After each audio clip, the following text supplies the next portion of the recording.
Earlier this month, my local newspaper, The Advocate, reported the banditos had moved into East Devonport.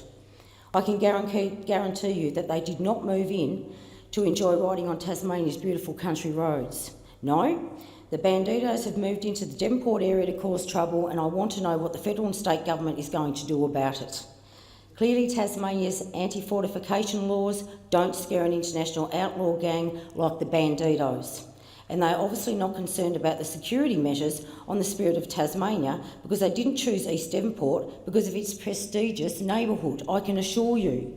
So we need to send a stronger message to organised crime gangs and tell them to get out. We can do that if we take a national approach. If we don't, we will just keep playing whack-a-mole.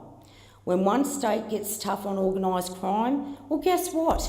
The gangs are a bit smarter than what you actually take them for. They will just move to the next state, which is exactly what is happening.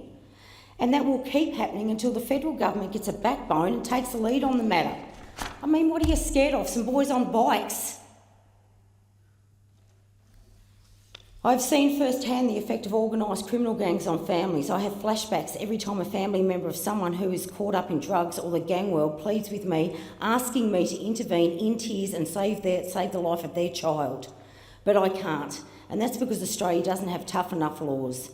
These gangs aren't going to be scared off by anti-fortification laws, not when they have the money, your money, to set up elsewhere. Organised crime must be addressed at COAG, and the states must walk away with a comprehensive plan. Otherwise, gangs will continue to prey on our children, seducing them with the idea of belonging with drugs or the opportunity to make the big bucks. These gangs are stealing our children's futures. I was lucky. My son was in a position where he had no choice but to go to rehab, and he is now doing well. But that isn't every mother's story, and most stories end up in heartbreak.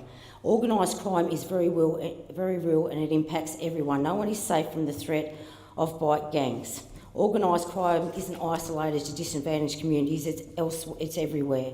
And if that isn't enough to convince you of the seriousness of this matter, then let me tell you how much organised crime costs the community in a language you understand. According to the Australian Criminal Intelligence Commission, organised crime cost this country $36 billion in 2013 and 14.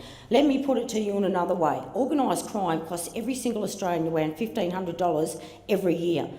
What could you do with an extra $1,500? What could Australia do with an extra $36 billion?